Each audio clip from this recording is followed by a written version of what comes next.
Assalamualaikum warahmatullahi wabarakatuh. Selamat pagi dan salam sejahtera buat kita semua. Kepada adik-adik, para pencari ilmu, terima kasih atas atensinya. Kita masih dalam channel yang sama, yaitu Sam and Nai Connection. Di sini saya akan coba kembali mengulas di materi hukum acara perdata. Lanjutan dari yang sesi sebelumnya kita sudah berbicara perihal bagaimana mengajukan gugatan dan kompetensi. Next kita akan coba kaji kali ini berkaitan dengan intinya itu adalah mediasinya. Oke. Kita coba akan ulas, stay tune terus di channel kita.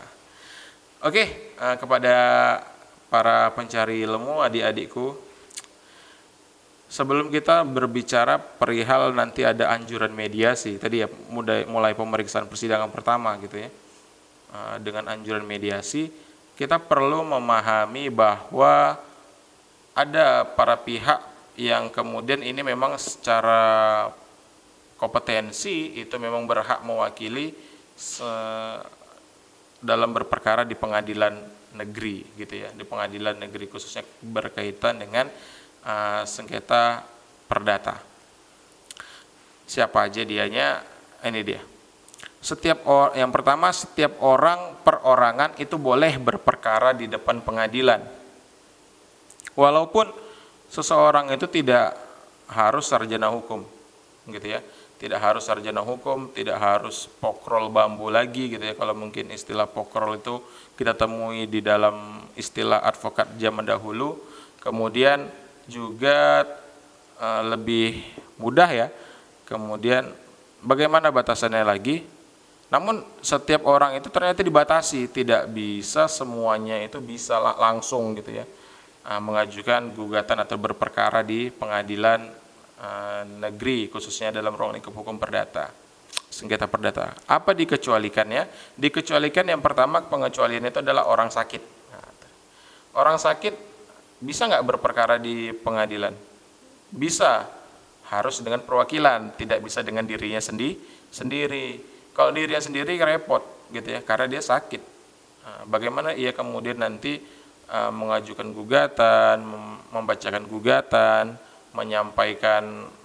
menghadirkan saksi-saksi, menyampaikan alat-alat bukti gitu ya. Itu dia kesulitan tentunya karena dia sakit gitu ya, dan sidangnya otomatis bisa ditunda-tunda. Padahal dalam kaidah hukum acara perdata, penggugat ini kedudukannya sangat penting gitu ya. Nanti kita akan bahas mengenai bagaimana hukum acara khusus yang kemudian hal-hal tertentu terjadi dalam konsep persidangan perdata. Salah satu contohnya itu adalah ketidakhadiran penggugat. Apa konsekuensinya? Itu nanti kita akan bahas dalam pertemuan selanjutnya gitu. Silakan cari-cari dulu bagi adik-adik biar siap menghadapi mungkin materi-materi berikutnya gitu ya. Kemudian apa ketentuan selanjutnya? Orang yang hilang ingatan itu juga tidak boleh dalam dihadirkan gitu ya, beracara lah ya di dalam kaidah hukum perdata, karena nanti informasinya bakalan atau informasi pengakuan itu nanti bakalan banyak gangguan, nggak cocok gitu ya. Kenapa nggak cocok? Karena ya yang mengajukan gugatan atau tergugat itu orang yang dalam kondisi hilang ingatan, amnesia, informasinya khawatirnya malah terganggu kan gitu dalam persidangan nantinya. Selanjutnya belum dewasa atau belum cakap hukum, anak-anak gitu ya, di bawah pengampuan itu tidak berkualifikasi lah, tidak terkualifikasi untuk dapat berperkara di dalam ruang lingkup hukum perdata. Kalau mau juga ya tetap melalui kuasa hukum, begitu ya. Selanjutnya yang kedua pihaknya itu adalah bila itu tadi individu perorangan. Lalu bagaimana ya jika yang melalui badan hukum? Kalau badan hukum siapa perwakilannya? Jika kita lihat badan hukum ini bentuknya apa gitu ya, CVK, PTK, firma, atau koperasi, yayasan. Tapi tentunya kalau badan hukum berarti 3 kan gitu. Badan hukum itu 3, ada bukan CV, ada PT, ada koperasi, dan ada yayasan. Ada 3 ini yang menjadi badan hukum. Kita lihat anggaran dasar dan anggaran rumah tangganya, gitu ya. Kita lihat anggaran dasar dan anggaran rumah tangga. Siapa para pihak yang berwenang untuk menghadap di dalam maupun di luar pengadilan? Siapa? Kalau dalam PT, tentunya di dalam undang-undang PT dijelaskan bahwa yang berwenang itu adalah direktur, gitu ya. Direktur atau direktur utama, gitu ya. Itu dapat mewakili perusahaan ke pengadilan, kan gitu.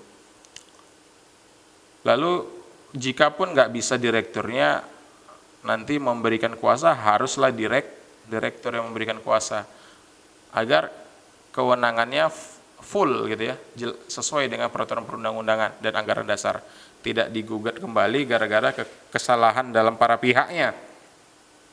Itu ya, jangan sampai ada kesalahan dalam para pihak, nanti bisa NO, ditolak ya pengajuan kita atau gugatan kita.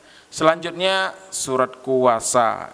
Nah, ini dia ya, penting bagi kita memahami surat kuasa. Bagi adik-adik mulai belajar, lihat-lihat, kemudian coba-coba buat bagaimana bentuk surat kuasa. Mungkin nanti ini menarik kalau kemudian bisa saya tugaskan, gitu ya, agar Anda memahami gimana sih buat surat kuasa, kasusnya seperti apa, lalu surat kuasanya bagaimana, kan gitu ya bentuknya. Itu nanti saya akan tes di UTS, gitu ya. Jadi UTS-nya nanti saya berikan gambaran nih, bahwa UTS-nya nanti kemungkinan itu adalah membuat surat kuasa masing-masing, gitu ya. Itu menarik. Jadi biar Anda semakin terpacu, gitu ya. Oke, kemudian surat kuasa yang dimaksudnya surat kuasa apa? Surat kuasa khusus. Itu ya, surat kuasa khusus.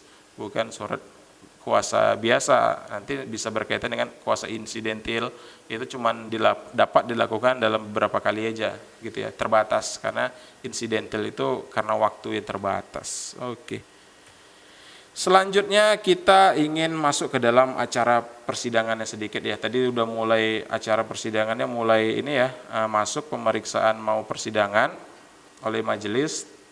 Dalam asasnya hukum acara perdata, pertemuan pertama dalam hukum acara perdata itu adalah mediasi, anjuran berdamai ya. Di sini nanti para pihak akan diberikan kesempatan kepada majelis untuk menempuh jalur perdamaian. Mengapa ada mediasi, Pak? Sedangkan sebelumnya kan tentu sudah berupaya sebenarnya dengan jalur damai, namun tidak tercapai. Maka itulah kami ajukan ke pengadilan. Tentu demikian, seringkali kita temui hal berikut seperti itu, gitu ya. Sudah diupayakan dengan jalur baik-baik namun tidak tercapai hingga kemudian ke pengadilan. Namun dalam hal ini, dalam asasnya hukum perdata ini, hukum acara perdata ini, jika ada sengketa antara para pihak, itu dapat dilakukan perdamaian di waktu kapanpun. Jika kemudian para pihak memang bersepakat untuk damai, maka tidak ada larangan, gitu ya. Di sini pengadilan menjalankan fungsinya sesuai dengan amanah daripada hukum acara tersebut. Anjuran perdamaian ini dikedepankan, mengapa? Karena di sini akan didudukkan para pihak, gitu ya, dengan ditengahi oleh hakim mediator, gitu ya, hakim mediator. Hakim mediator itu apa, Pak? Ya, hakim mediator itu adalah hakim yang telah memiliki sertifikat sebagai mediator yang menengahi setiap perkara perdata, gitu ya. Dia boleh. Nanti siapa yang nunjuk, Pak? Para pihak yang diberikan kewenangan untuk menunjuk siapa mediator yang akan mereka pakai, gitu ya. Apakah hakim A, hakim B, atau C, gitu ya. Di situ nanti akan ya difasilitasi untuk ngobrol, ya berikan apa yang menjadi ibaratnya tujuan daripada gugatan atau tuntutan kita, petitumnya seperti apa. Kira-kira dari petitum itu bisa nggak kita negosiasi, kita musyawarah hingga kemudian kasus ini tidak perlu sampai ke dalam ranah putusan pengadilan. Dalam ini ya, putusan pengadilan kan bersengketa nantinya, gitu ya, biar nggak terlalu jauh sengketanya. Apa manfaatnya kita mediasi, gitu ya? Tentunya mediasi ini bermanfaat bagi para pihak, khususnya ini kalau jika dalam konsepsi badan hukum gitu ya, atau badan usaha, ini menjadi upaya untuk mempertahankan nilai-nilai kebaikan daripada institusi, gitu ya. Kenapa dikatakan perlu kita mempertahankan nilai-nilai kebaikan institusi? Ya, ada istilahnya itu, kita punya potensi baik gitu ya. Misal pasar kita sudah ada, kemudian strategisnya bisnis kita, kemudian gara-gara bersengketa ini jadi terganggu bisnis kita, ini masalah kan gitu. Maka dalam kaidah bisnis, jalan perdamaian itu merupakan jalan terbaik untuk menyelesaikan masalah.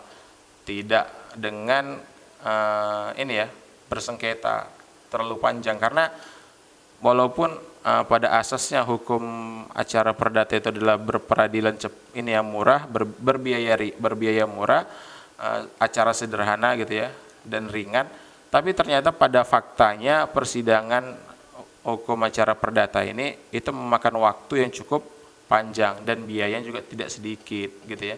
Kita harus bayar advokat, kemudian bayar biaya berperkara, panggilan segala macam, hingga kemudian ternyata mahal juga gitu ya. Maka daripada kita buang-buang duit ke situ, bagaimana kita konsepnya jika damai. Itu dia. Itu menjadi salah satu anjuran penting gitu ya. Maka di dalam pertemuan mediasi ini dapat dilakukan beberapa kali, tidak sekali. Pertemuan pertama gitu ya, ngobrol-ngobrol lah gitu ya, sampaikan apa yang ingin disampaikan.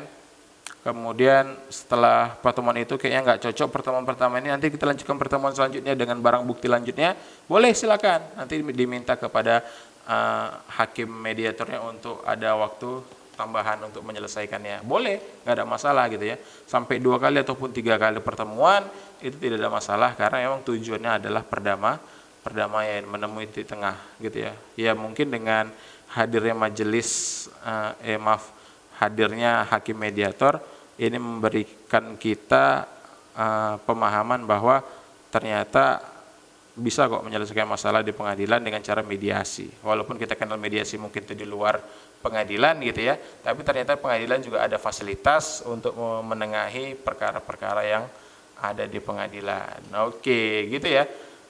Ini penting kita ketahui agar nanti kita next dalam hukum acara berikutnya kita akan sampai ke dalam acara persidangan ya. Lalu bagaimana jika kemudian mediasinya ternyata gagal, chaos, kedua belah pihak tidak bisa berdamai ternyata karena mungkin ketimpangan daripada hak-hak yang mau ditunaikan kan gitu.